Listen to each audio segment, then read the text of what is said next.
Hello and welcome, ladies and gentlemen, my name is Crash and today we're going to be tackling everything you need to know about manga. This is the first of 3 videos I'll be making for beginners. The other 2 will help you to find your preferred way to read and help you find which manga to read first. But here, it's all about this question: what is manga? Now, your degree of familiarity with the medium may vary. You may be someone who watches anime and is thinking of checking manga out, may actually have read some manga and want to branch out, or maybe you just heard the word somewhere and you're kinda curious about what it is. In this video, I'm going to assume your knowledge of the medium is 0 and we'll work from there. So, what is manga? Well, the word itself is just a Japanese word that means comic books. So every comic book in Japan is manga. Naruto is manga, Batman is manga, Asterix and Obelix are manga. But that is not what people mean when they say manga, which I'll be doing a lot in this video. Manga in the West has a different meaning, and it can be a bit abstract and vary from person to person, and I'll explain why that is, but we should start with the most simple, basic and strict definition, which is also the one I abide by.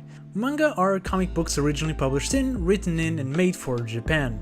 Written in Japan makes no sense, I meant written in Japanese, but you get the point. The reason why I'm specifying originally is just to avoid someone in the comments to think that I'm saying that when a manga is translated into another language it ceases to be manga. It's still Japanese product in the end, and that's the main thing. So you're thinking, well, that sounds like a pretty simple explanation, why are there some people who disagree with that?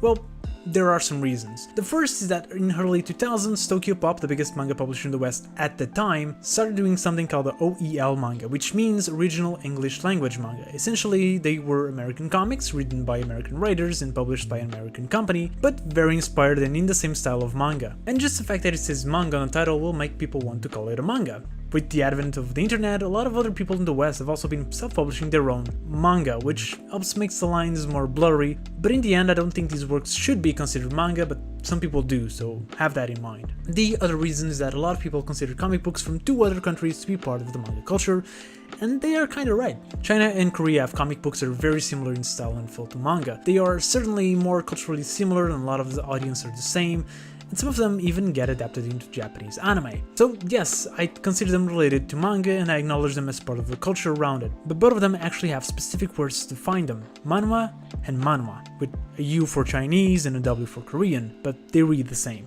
And as you can probably guess, they are the words for comic book in their own countries. If you're going to start reading manga seriously and go down that rabbit hole, you're most likely going to end up reading manhwa at some point, but I'd still consider them slightly different things as well. So now that we know what it is, and if it's just comic books, why does this entire subculture around manga exist? What makes manga different from American comics? To start with, I'd say that manga is more similar to graphic novels than it is to comics like Marvel or DC. Manga are written by 1 or 2 people, and they start with chapter 1 and they tell a linear story until it reaches its conclusion. Done, move to the next one. It's a big reason why people find manga to be more accessible than comics. If I want to get into Spider-Man, I'm probably not going to be able to pick from Amazing Spider-Man #1. There's a lot of different Spider-Man series and stories, and these connect with a lot of other series and stories from other Marvel characters, which a lot of the times culminate in gigantic events that fuse various series. If you are interested in a specific manga, like let's say Dragon Ball, which is actually one of the most complicated ones, which is saying a lot about its simplicity, you'll start with Dragon Ball Volume 1. Sure, there are sequels and some spin-offs that you can read if you want more of Dragon Ball, but it starts with Dragon Ball Volume 1. It's like watching a TV series, which start with episode 1 and continue until it ends or you get bored. Western comic books also tend to have multiple writers and artists who have different takes on these characters, while manga is mostly a one-man story, with occasionally someone else that draws the art. But most of the time, it's actually the same person that writes a story that also does the art style. These people are called mangaka. Something else that changes is that in Japan, manga tends to be published in anthology magazines, so I talk about them in a bit more detail as well as going through their history in another video I made, but essentially they are giant books of paper that come out weekly or bi-weekly or monthly, etc. and they bring one chapter of various manga series. Each magazines also tend to focus on one demographic. There's 5 of them and I talk about them in detail as well in my manga demographics video. Essentially, shonen means manga for young to teen boys, JoJo is for young to teen girls, seinen is late to teen adult males, josei late to teen women, and komodo is for children. For example, the most famous manga magazine in the world, Weekly Shonen Jump, gets published weekly and is a shonen magazine as the name implies. And every issue comes with the newest chapter of series like My Hero Academia, One Piece and Jujutsu Kaisen. The chapters of each series are later compiled into books that the Japanese call the tankobons, but we tend to call them volumes. and it's these volumes that we mostly get physically in the West, and I assume most people consume the media from. One other thing that you may notice is the lack of color in manga. Generally, the magazines manga chapters are originally published in are made of very low quality paper, and this is made so that the magazine can be 500 pages long and still be around $2 every week, but thanks to that, those pages can't really deal with color, so manga is drawn and shaded with black and white in mind. And even in tankobon versions, which tends to have better paper quality, it's still kept black and white. And of course, I couldn't not mention that manga is written in reverse. It's probably one of the most noticeable things when grabbing a volume of manga is that the cover and the back cover are switched. And of course, it doesn't just end there. The pages are read from right to left, contrary to most, but not all other countries. The reason for this is, of course, Japanese itself is written from right to left, because back in the good old days, they wrote things in scrolls which were opened and read from right to left. Back in our old days of the 80s and 90s, the few manga that got translated into English had to go through some process of localization that would involve flipping the manga so that it could be read from left to right, and sometimes even coloring them. The biggest example of this is actually one of the most important manga localizations,